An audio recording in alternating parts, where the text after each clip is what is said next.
स्नान करें, जो गौ, भूमि, तिल, वस्त्र, सुवर्ण और धान्य आदि वस्तुओं का दान किए बिना ही स्वर्गलोक में जाना चाहते हो। वे माघ में सदा प्रातःकाल स्नान करें। जो 3-3 रात तक उपवास, क्रुच और पराग आदि व्रतों के द्वारा अपने शरीर को सुखाए बिना ही स्वर्ग पाना चाहते हैं, उन्हें भी माघ में सदा प्रातःकाल स्नान करना चाहिए। वैशाख में जल और अन्न का दान उत्तम है। कार्तिक में तपस्या और पूजा की प्रधानता है तथा माघ में जप, होम और दान, ये 3 बातें विशेष हैं। जिन लोगों ने माघ में प्रातः स्नान, नाना प्रकार का दान और भगवान विष्णु का स्तोत्र पाठ किया है, वे ही दिव्य धाम में आनंदपूर्वक निवास करते हैं।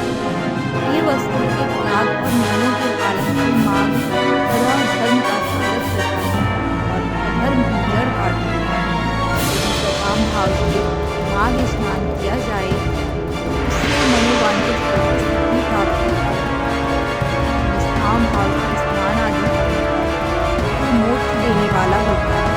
निरंतर दान करने वाले, वन में रहकर तपस्या करने वाले और सदा अध्ययन संभाल में संलग्न रहने वाले लोगों को दिव्य लोक प्राप्त होता है। वे ही माघ स्नान करने वाले ही होते हैं। पुण्य पुण्यों से स्वर्ग में गए हुए मनुष्य पुण्य समाप्त होने पर वहां से लौट आते हैं, तो माघ स्नान करने वाले मानव कभी वहां से लौट कर नहीं आते। माघ स्नान से बढ़कर कोई पवित्र और पापनाशक व्रत नहीं है।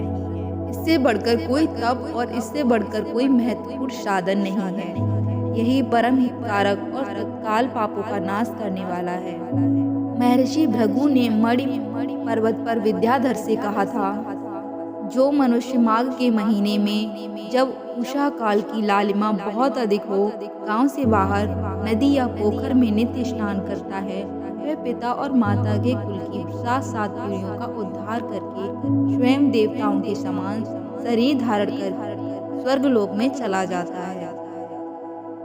दिलीप ने पूछा, ब्रह्मर्षि भृगु ने किस समय मणि पर्वत पर विद्याधर को धर्मोपदेश किया था, बताने की कृपा करें।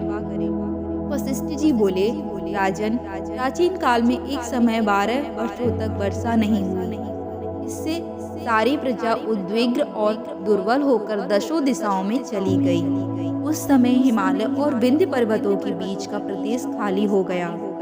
स्वाहा, स्वधा, वसटकार और वेदा अध्ययन सब बंद हो गए। समस्त लोक में उपद्रव होने लगा।